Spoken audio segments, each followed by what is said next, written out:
Hey guys, we're here with Belinda, the founding partner at Sharding Capital. How are you today? I'm doing very well. Thank you for having me. Thank you for joining us. So tell me how it's going so far at the Crypto 306 event. Yeah, we just finished a panel, so we talk about some of the latest topics out there, like meme tokens, ordinals on Bitcoin network. It's quite interesting, and then we basically share our view that it's a relative bottom now for crypto, so it's good time to dollar cost average. Yeah.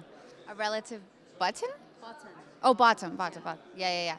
Dollar cost averaging. I think that would be a good tactic to buy like Bitcoin, right? Like every day you buy like one. If you had the amount, that was probably a good idea. Do you do that at all? I basically whenever there's a big crash, I just keep stacking the tokens that I want to keep. Yeah. So Okay. apart from, I mean, Bitcoin and Ethereum, they're safer bets. So definitely that's the position you want to build. But there are some like high quality tokens that we see that have strong ecosystems because we talk with founders on a regular basis. So yeah. So what are some of those founders telling you right now about their outlooks? So we talk with a lot of founders on Arbitrum. So that's why personally I think Arbitrum got a quite strong culture, and then the project there are also relatively innovative, whereas many others are a lot of forks and then just incremental improvement on existing protocols. So those are difficult to make it. But yeah, so we look at ecosystems with a lot of quality developers. Yeah. Okay. And then tell me a little bit more. You mentioned ordinals. What do you think about that? Do you think, are you a Bitcoin maxi or is it good to experiment a bit on the blockchain? Yeah, I mean, I'm very open because crypto is still at its nascency, so there's a lot of experiments going on. So I think Ordinal is one of them. And I just shared something at the panel. Whenever there's ambiguity in a newborn thing, there's opportunity, immense opportunities there. So try to learn as much as possible before everyone knows about it, and then see if you want to ape into that matter. And then Ordinals is one of them, like Pepe is one of them, and Ordinals is one of them. Ordinals, there's a lot of arguments. People be like, they pollute, they congest the pure Bitcoin network. So some people were like, kind of have hate against ordinals, but some people were like, oh, actually, this is the first time we see like assets running around on the Bitcoin network, which basically inject vitality to the Bitcoin network. And maybe they later on will have the BTC fi, right? Like DeFi, NFT fi. Yeah. So just to maybe preempt that something like that could happen. So I think ordinals is definitely interesting, and then certainly it started from a hype, and I think a lot of miners may artificially pump it because they get a lot of gas rewards from that, and then some people were like kind of see it as ETH and thought it's deflationary with so much gas, and then some people keep aping in. It's like euphoria times, right? So when people keep buying and then they forgot about what's the rationales. But it happens, it's part of the cycle. I think the key is to look at into the newborn stuff as early as possible, and then secure a small bag so you don't feel sidelined. Okay. Yes. I mean, ideally, you always will have a maybe inside scoop or something to be able to invest early on. Um, I don't know. Maybe you know the right people to talk to about that. So we do talk with a lot of builders and also a lot of industry players. We talk with a lot of tier one exchanges. We talk with a lot of KOLs and the angel investors. So we are relatively degen, as in we really look at things very early on, and then see if there's opportunities there. So I would say we might get insider scoop, but that's also because we're early enough. But the insider news could also burn you, so Yeah, we don't want to do that. sword, yeah. It's like, did you see the former product manager of OpenSea? He was convicted of fraud and money laundering for insider trading for NFTs. Did you see? Exactly. And then there are also like Korean listing officers.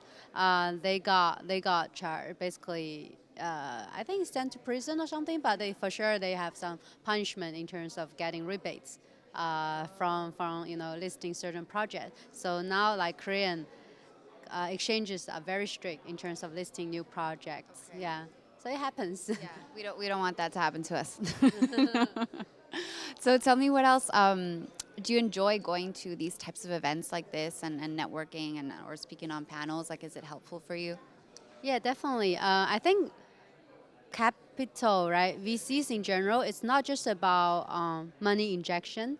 It's also about having an influence. So when you invest in project, it's not just you give them the money. It's also because you give them the value adds. And one important value add is that you yourself are influential. So when we go to events and then talk about ourselves and then share our views, position us as opinion leaders, and do like promotion or branding or marketing work on Twitter, it's actually helping our portfolio companies to basically to add their legitimacy, right? Yeah. So we actually love doing that, and I love conversing with the industry experts and people who look into new stuff and then learn from each other. Definitely. And have you learned anything today? Maybe some insight that you can share with us? Um, I would say so. Since I'm more of a sharing person, so not yet because we are relatively like blanket research. Every time we do something, we just do blanket research. But it's good to learn about some new project that I see in the conferences. We because we review a lot of project on a weekly basis, so we see some project. In similar like sectors. So definitely, it means that the sector is relatively crowded. Okay. But one interesting thing I found over the years in Dubai is that the quality of project I'm talking with is on the rise.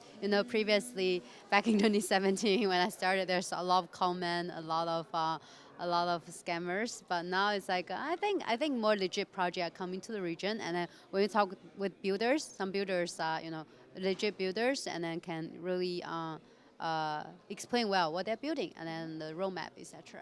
Yeah. So you've been in Dubai since 2017. You mentioned and you've been able to see that growth and evolution of the crypto market. So that's awesome that you say that now there's like more people who are putting, what's the expression? Put their money where they're, not just talk, I guess. It's like show, right? They're actually like building important things. Okay, that's good to know. The quality, yeah. Yeah. Okay. And then you said there were certain sectors maybe that you're looking into more. Um, is it like maybe DeFi or gaming, or is there something that like maybe you're personally interested in? Yeah, so right now as a fund, we look at a lot of NFT fi. So NFT as a core asset, we believe it will take off because DeFi or token in general, they are more for people with a finance background because they can trade, right? And then NFT is like very easygoing for even like your sisters, your brothers, etc. They receive a JPEG, it's a digital collectible, and then they receive it and then learn about NFT. So NFT has an easier time to take off and then onboard everyday user, normie users into the space. So then NFTFi, the relevant infrastructure, like you said, lending and borrowing, marketplace, derivatives, they will also face surging demand as more people get exposed to NFT. So we look at a lot of NFT projects, NFTFi project, and then actually in a week we also have a online demo day, which is themed on NFT called Shard Dubai Demo Day. Okay. So a lot of VCs will also participate, and then we curated a list of good like NFT5 project that we want to invite. Yeah, including like Wasabi protocol, Insert Finance, etc. Okay. Some of them do on-chain options, some of them do on-chain derivatives. So yeah, we are quite bullish on this vertical. Oh, that sounds super interesting. Okay. And then is there anything else that you wanted to share with us? Something that you're working on or something specific to Sharding Capital? So, I mean, the way we externalize our resources is through our Shard Dubai Demo Day. So we usually host it online, but we also host it offline, like twice a year. The last time is actually around ETH Dubai. Okay. Yeah, so we actually have a bigger turnout than ETH Dubai, and then people were like, the quality of the audience this year is higher than that. That was last month, right? That was in March. March. Yeah, and then it was sponsored by DIFC, also the MCC Crypto Center as well. So we're gonna do a similar one in October when the weather gets more Right. comfortable. Yeah, hot. yeah. But as a fund, we invest in very early stage project and then really get our hands dirty in terms of supporting them, giving their good VC intros, and then also like go-to-market strategy, helping them to build a community. Yeah. All right. Well, thank you so much for your time. Thank you so much for having me. Yeah.